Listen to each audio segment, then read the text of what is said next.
আপনি জানেন যে আমাদের যে আছে এই চলন বিল, আপনি ইদানিং গেছেন কিনা আমি জানি না, চলন বিলের মাঝখান দিয়ে কিন্তু একটা বিশাল রাস্তা হাটিকুমরুল থেকে এক্স্যাক্টলি নাটোর নাটোর পর্যন্ত। হ্যাঁ, তাহলে আপনি আপনি খেয়াল করে দেখেন এই চলন বিল কিন্তু আমাদের একটা অত্যন্ত অত্যন্ত সুন্দর একটা মানে রিসোর্স। হ্যাঁ, এত বড় একটা বিল ছিল, এই বিলটাকে দুই ভাগে আপনি ভাগ করে ফেলেছেন।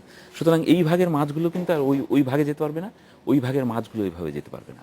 আমাদের যেটা দরকার ছিল এখানে একটা সমন্বিত উদ্যোগ দরকার ছিল, অর্থাৎ বিভিন্ন স্লুইস গেট করে যাতে মাছ মানে ফিশ, যেটাকে আমরা আজকাল বলি কৃষি ও মৎস্য বান্ধব স্লুইস গেট, অর্থাৎ কৃষিও বান্ধব হতে হবে এবং মৎস্য বান্ধব হতে হবে স্লুইস গেটগুলো।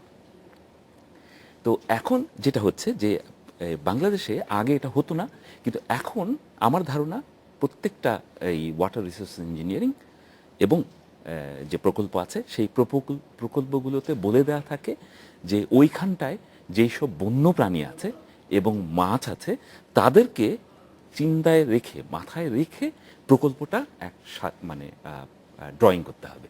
তো সুতরাং সেই সময় আমাদের ওইখানটায় এই একটা যদি প্রকল্প করা হয়, একটা যদি রাস্তা করা হয়, একটা যদি ব্রিজ করা হয়, একটা যদি কালভার্ট করা হয়, তাহলে পরে ওটা কৃষিকে কোনোভাবে হ্যাম্পার করবে কিনা, প্রভাব ফেলবে কিনা, অর্থাৎ এবং আমাদের মাছটাকে কোনোভাবে প্রভাব ফেলবে কিনা। আপনি জানেন যে মাছ কিন্তু এক জায়গা থেকে আরেক জায়গায় যায়, নদীর একটা প্রান্ত থেকে, নদী থেকে মেইন স্ট্রিম থেকে কিন্তু ও ফ্ল্যাট প্লেনে যায় বর্ষার সময় যখন সে প্রজনন ঋতু আসে।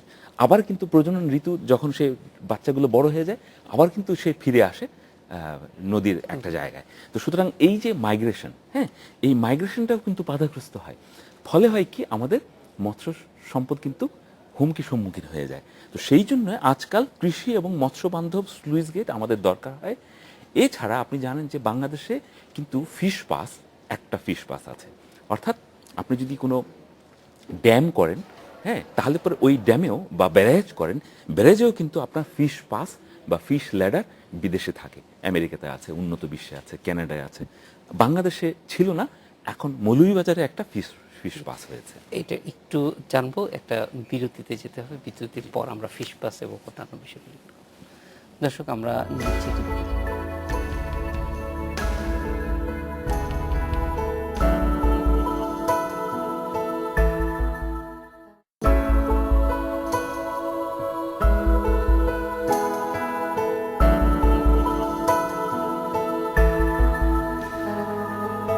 বিরতির পর ফিরে এলাম আশার বাংলাদেশে।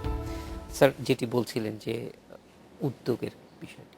আচ্ছা, সেটা হচ্ছে যে 2006 সাল থেকে আপনি জানেন যে টাঙ্গুয়ার হাওর সমাজভিত্তিক টেকসই ব্যবস্থাপনা প্রকল্প নামে বাংলাদেশ সরকার একটা প্রকল্প হাতে নিয়েছে। এবং এই টাঙ্গুয়ার হাওর হচ্ছে একটা রামসার সাইট। আপনি জানেন যেখানে প্রচুর বিভিন্ন প্রজাতির পাখি থাকে, পরিযায়ী পাখি, দেশি পাখি এবং বিভিন্ন প্রজাতির মাছ থাকে। এবং এটা আপনার এখন এই টাঙ্গুয়ার হাওরটা এমনভাবে ম্যানেজ হচ্ছে যে এখানে প্রায় 6,000 মেট্রিক টন প্রতি বছর মাছ উৎপাদন হয়, আগের থেকে অনেক বেশি। এবং আগে বেশ কিছু মাছ ছিল যেগুলো নাকি বিলুপ্ত, সংকটাপন্ন ছিল, বিপন্ন ছিল, কিছু কিছু অতি বিপন্ন ছিল। সেই মাছগুলো আবার এখন অতি বিপন্ন তালিকা থেকে ফিরে এসে বিপন্ন, কিংবা বিপন্ন থেকে তালিকায় এসে কিছুটা সংকটাপন্ন আছে, এবং কিছু কিছু মাছ আছে যে আগের মতো আবার আগে বেশি পাওয়া যাচ্ছে। তারপরেও বেশ 4-5টা মাছ আছে যে এটা এখনো পর্যন্ত সংকটাপন্ন টাঙ্গুয়ার হাওরে, সেটা হচ্ছে বাঘাইর, চিতল, নান্দিনা, সরপুটি, রিঠা, মহাশোল। সুতরাং এই বাংলাদেশ সরকার যে এই সমাজভিত্তিক টেকসই ব্যবস্থাপনা প্রকল্প যেগুলো হাতে নিয়েছে, অভয় আশ্রম হাতে নিয়েছে, এগুলো আমাদের মৎস্য সম্পদ রক্ষার্থে, অর্থাৎ স্বাদুপানির মাছ রক্ষার্থে, জীববৈচিত্র্য রক্ষার্থে এবং দেশীয় মাছগুলো, ছোট মাছ যেগুলোকে আমরা স্মল ইন্ডিজিনাস স্পিসিস বলি, সেই মাছগুলো রক্ষার্থে সাহায্য করছে। অধ্যাপক কাসর আহমেদ, আপনাকে অনেক ধন্যবাদ আমাদের সঙ্গে যোগ দেওয়ার জন্য। ধন্যবাদ আপনাকে।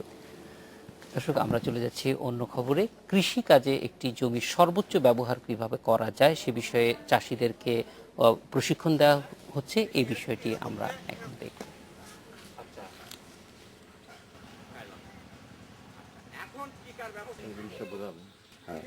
বছর দুয়েক আগেও আটঘরিয়ার উত্তরচক গ্রামের নাজমা খাতুনের সংসারে ছিল অভাব, হারিয়ে যেতে বসেছিল সব স্বপ্ন। একদিন পথমাঝে দেখেন কৃষি বিভাগের প্রশিক্ষণ, ভাবেন তিনিও শিখবেন, শিখলেনও। আর এই শিক্ষা নিয়ে বাইরের ছোট্ট আঙ্গিনায় শুরু করেন ফল ফল সবজি ছাগল পালন ও জৈব সার উৎপাদন, আর এতে ঘুচেছে তার অভাব। লাউ, শসা, ঝিঙা এসব তার গাছের গোড়া দেয়, এই জন্য আমার হচ্ছে গা ফলও ভালো হয় এবং রাসায়নিক সার ব্যবহার করতে হয় না। জমির সর্বোচ্চ ব্যবহার কিভাবে করতে হয় তা হাতে কলমে শেখাতে বছর দুয়েক আগে আটঘরিয়া কৃষি বিভাগ শুরু করে বিশেষ এই প্রশিক্ষণ। আর 2 বছরেই বলতে গেলে পাল্টে গেছে এখানকার কৃষি। আশপাশের অন্য যে কোনো অঞ্চলের তুলনায় এই এলাকায় উৎপাদনের পাশাপাশি বেশি কৃষকের লাভের অঙ্ক। এইগুলো সম্পর্কে তারা হাতে কলমে তাদেরকে শিখিয়ে দিচ্ছেন এবং কৃষকেরা এইগুলি অনুসরণ করছে। অনুসরণ করার ফলে তারা বেশ লাভবান হচ্ছেন। ফসলের জন্য সার এখন নিজেরাই তৈরি করেন আটঘরিয়ার চাষিরা। কোন পোকা উপকারী আর কোনটা ক্ষতিকর তা জেনেই সেগুলো দমনের ব্যবস্থা নেওয়া হয়। ফলে ব্যবহার হয় না কীটনাশক। আমরা আগে দেখতাম যে বিষ ব্যবহার করাতে আমাদের কৃষকদের ক্ষতি বেশি হয়েছে, মানে খরচটা বেশি হয়েছে। বর্তমান এই প্রশিক্ষণের মাধ্যমে আমরা শিখতে পারলাম বা জানতে পারলাম যে এটা কম খরচে কিভাবে লাভবান হওয়া যায়। কৃষি বিভাগ জানিয়েছে, কৃষকদের যে সম্পদ রয়েছে সেগুলোর সমন্বিত ব্যবহারে সর্বোচ্চ লাভের কৌশল শেখানো হয় প্রশিক্ষণে। তার যা সম্পদ আছে সেই সম্পদকে সঠিকভাবে সে সুন্দরভাবে সর্বোত্তম ব্যবহার করে সে একটা সমাজে মানুষের মতো মানুষ হিসাবে সে গড়ে ওঠে এবং একজন দক্ষ কৃষক কিষাণ হিসাবে গড়ে ওঠে। প্রশিক্ষণে এসে শেখা কৌশল আবার অন্যদেরকে শেখান চাষিরা, তাই দিনে দিনে ছড়াচ্ছে এই জ্ঞান। পাশাপাশি আরও 4টি উপজেলায় কর্মসূচিটি শুরু করেছে কৃষি বিভাগ। ধীরে ধীরে সারা দেশেই শুরু হবে এই প্রকল্প। মঞ্জুর মোর্শেদ, ইন্ডিপেন্ডেন্ট নিউজ। এ বিষয়ে কথা বলতে কৃষক মাঠ স্কুলের প্রশিক্ষক বিপ্লব কুমার সেনের সঙ্গে আমরা সরাসরি চলে যাচ্ছি। বিপ্লব কুমার, আমরা একটু জানতে চাই যে কৃষকরা আপনার এই প্রশিক্ষণ কিভাবে গ্রহণ করেন, তাদের প্রতিক্রিয়া কি? হ্যাঁ, ধন্যবাদ আপনাকে। আমরা কৃষকরা যখন এইটা হাতে কলমে পায় তারা সানন্দে সেটা গ্রহণ করে এবং সেটা তারা কিভাবে উন্নয়নের দিকে ধাবিত হয় সেটা কলা কৌশল অবলম্বনই তারা পাচ্ছে এবং তারা কিভাবে এই সম্পদের সুষ্ঠু ব্যবহার করে তারা সর্বোত্তম এই কাঙ্ক্ষিত ফলন লাভ করে এ বিষয়ে তারা পাচ্ছে। এটা কৃষকরা সানন্দে গ্রহণ করছে। বিপ্লব কুমার, আপনাকে অনেক ধন্যবাদ। দর্শক, এই ছিল আজকের আশার বাংলাদেশে। দেখা হবে আবার আগামী শনিবার একই সময়ে।